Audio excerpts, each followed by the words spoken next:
اعوذ باللہ من الشیطان الرجیم بسم اللہ الرحمن الرحیم۔ معزز ناظرین، السلام علیکم ورحمۃ اللہ وبرکاتہ۔ یہ historical desk official YouTube channel ہے۔ ہسٹوریکل ڈیسک آفیشیل کی جانب سے آج محمد بن قاسم کی داستان کا 5واں حصہ ملاحظہ فرمائیے۔ بے درد بے رحم ہندو مسلمانوں کو قید کر کر لے گئے۔ چونکہ ان میں انسانیت نام کی کوئی چیز نہ تھی، اس لیے وہ انہیں اس تیزی سے چلنے پر مجبور کر رہے تھے جس تیزی سے وہ خود چل رہے تھے۔ مگر مسلمان قیدی تیز چلنے پر قدرت نہ رکھ رہے تھے، کیونکہ ان کے ساتھ بوڑھے، نازک اندام عورتیں اور معصوم بچے شامل تھے۔ مگر ان ہندوؤں کو کسی کی مجبوری کا خیال نہ تھا اور وہ انہیں کھینچ کر لے جا رہے تھے۔ کافی دور جوتو کر کے چلے جانے کے بعد آخر کار تمام مسلمان تھک گئے اور ان کی ہمت جواب دے گئی، اور اب ان سے آہستہ چلنا بھی دشوار ہو گیا۔ ظالم ہندوؤں نے پہلے انہیں تیزی سے چلنے کی زبانی دھمکیاں دی، مگر جب وہ نہ چلے تو انہوں نے کوڑوں سے مارنا شروع کر دیا۔ ان بدبختوں نے بوڑھوں، عورتوں اور بچوں میں سے کسی کا بھی خیال نہ کیا، ہر ایک کو کوڑے لگانے شروع کر دیے۔ مرد تو آخر مرد تھے، صبر و شکر کر کے خاموش رہے، مگر عورتیں تڑپ اٹھیں اور بچے تو بلبلانے لگے۔ عورتوں کو جسمانی اذیت سے تو تکلیف ہو ہی رہی تھی، مگر ان کے سینوں پر اس وقت اور بھی پرچیاں لگتی تھیں جب ان کے سامنے ان کے بچوں کو کوڑے مارے جا رہے تھے، اور وہ خدا کا واسطہ دے کر ان سے رحم کی درخواست کرتی تھی۔ لیکن جو خدا کو جانتا ہی نہ ہو، وہ خدا کے واسطے کا کب خیال کر سکتا ہے؟ چنانچہ ان کے دلوں میں بھی رحم و مروت کا جذبہ پیدا نہ ہوتا تھا، اور وہ برابر کوڑے مارے چلے جا رہے تھے۔ مگر شیران اسلام کی اولاد تھے، پٹ رہے تھے، دوڑ رہے تھے، ان کی جانوں پر بنی ہوئی تھی، مگر وہ چپ تھے، رو نہیں رہے تھے، اور آنسوؤں کا ایک قطرہ بھی ان کے آنکھوں سے نہ نکل رہا تھا۔ مظلوم بچے معصومانہ چہرہ اٹھائے سہمی ہوئی نگاہوں سے مارنے والوں کو دیکھے چلے جا رہے تھے۔ لیکن جب وہ اس قدر نڈھال ہو گئے کہ 10 قدم چلنا بھی دشوار ہو گیا، تب انہوں نے اپنی ماؤں کی طرف حسرت بھی نگاہوں سے دیکھنے لگے، اور ان کی نظروں کو دیکھ کر نہ صرف ان کی مائیں بلکہ ہر عورت تڑپ اٹھی اور ان کی بے بسی پر افسوس کرنے لگی۔ ایک بچے نے، جو سب سے چھوٹا تھا، اپنی والدوں سے کہا، امی جان، اب تو بالکل ہی نہیں چلا جا رہا۔ غمزدہ عورت نے ٹھنڈا سانس بھر کر کہا، میرے بچے صبر کرو۔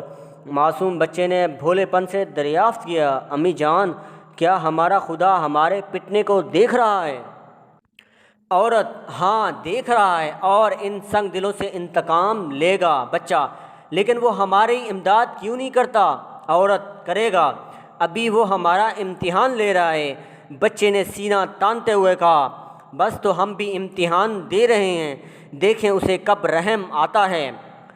ایک سنگ دل نے اسے کوڑا مار کر کہا، یہ لے تیرے خدا کا رحم آ گیا۔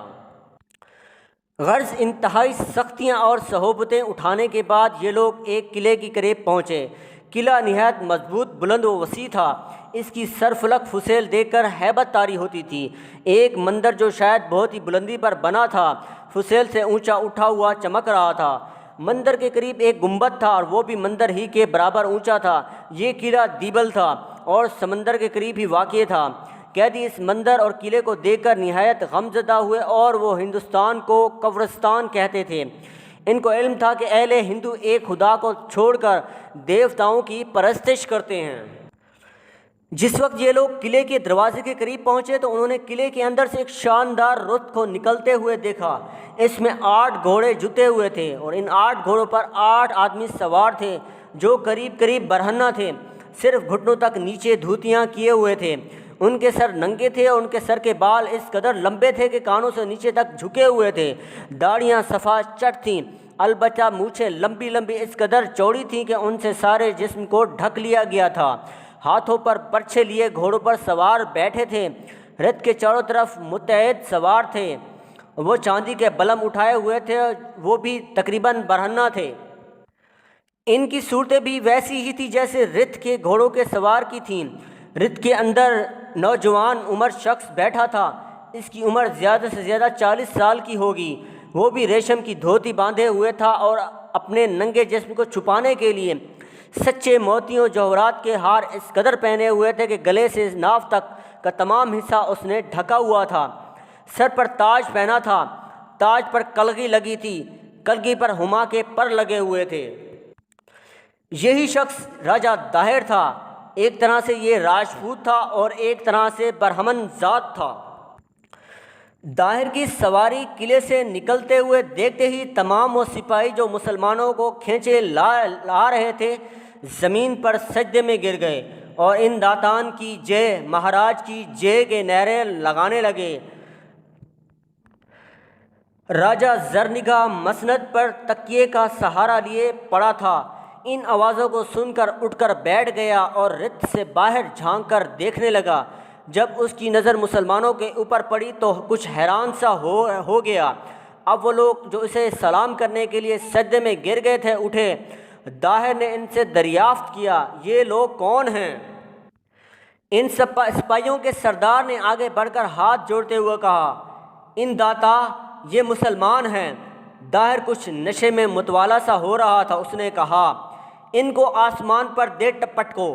افسر اور اس کے سپاہی اس نرالے حکم کو سن کر بڑے حیران ہوئے اور حیرت زدہ ہو کر ایک دوسرے کا منہ تکنے لگے۔ ان کی سمجھ میں نہ آیا کہ مسلمانوں کو آسمان پر کیسے دے پٹکیں۔ افسر نے عاجزی کے لہجے میں کہا، مہاراج انہیں آکاش آسمان پر کیسے لے جائیں؟ داہر نے ہنستے ہوئے کہا، جیسے اندر جی مہاراج آکاش پر چلے گئے ایسے ہی تم انہیں لے جاؤ۔ افسر، ان داتا وہ تو دیوتا تھے، ان میں اتنی شکتی کہاں، ہم میں کہاں ہے؟ داہر، بس تم انہیں لے کر دریائے اٹک میں ڈوب مرو۔ وہ مجنونوں کی طرح سے ہنسنے لگا۔ تمام سپاہی اور افسر اس کے نرالے احکامات سن کر حیران ہو رہے تھے۔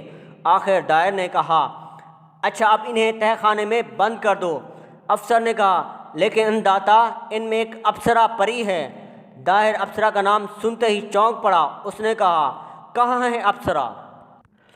افسر نے طاہرہ کو اس کے سامنے لے جا کر کھڑا کر دیا۔ اگرچہ طاہرہ کے روشن چہرہ پر غبار کی ہلکی تہ جمی ہوئی تھی مگر وہ اب تک چمک رہا تھا۔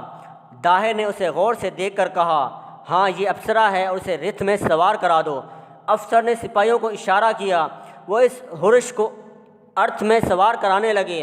ادھر طاہرہ نے مزاحمت میں جدوجہد کی اور ادھر مسلمانوں نے داہر سے کہا، آپ راجہ ہیں اور راجاؤں کو یہ زیبا نہیں کہ وہ غیروں کی بہو بیٹیوں پر ایسے مظالم کریں۔ داہر نے ہنستے ہوئے کہا، راجہ ہوتے ہی کس لیے ہیں؟ میری ایک خوبصورت بہن ماٹی ہے، میں نے اس سے شادی کر لی ہے۔ مسلمانوں کے اس کے متعلق کچھ بھی علم نہ تھا۔ وہ اس بات کو سن کر سخت حیران رہ گئے۔ اس عرصے میں سپاہیوں نے طاہر کو رتھ میں سوار کرا دیا۔ محمد اسلم یہ دیکھ کر تڑپ گیا۔ اس نے کہا، اے مغرور راجہ، تو جذبات کا غلام بن کر دوسروں کے ناموس کی دھجیاں نہ اڑاؤ ورنہ پچھتاؤ گے۔ داہر نے کہکا لگا کر کہا، معلوم ہوتا ہے کہ یہ اس نوجوان کا پری ذات سے محبت ہے۔ خیر میں اسے معاف کرتا ہوں۔ ان قیدیوں کو لے جا کر تہہ خانے میں بند کر دو۔ اب اس نے رتھ کو آگے بڑھانے کا اشارہ کیا۔ گھوڑے چلے آگے، رتھ آگے بڑھ گیا۔ محمد اسلم تڑپ کر رہ گیا۔ اس نے ایک آہ بھری اور بے ہوش ہو کر گر پڑا۔ دیبل کا قلعہ راجہ داہر ہی کی حدود سلطنت میں تھا۔ اس قلعے کا حاکم سمنی تھا۔ اسے داہر نے مقرر کیا تھا۔ سمنی کو تنخواہ نہ ملتی تھی بلکہ ایک امنو میں وہ ٹھیکیدار تھا۔ جو کچھ مال گزاری، محصولات، ٹیکس وصول ہوتا تھا ان میں سے 3 حصے داہر کو دیتا تھا اور 1 حصہ خود رکھتا تھا۔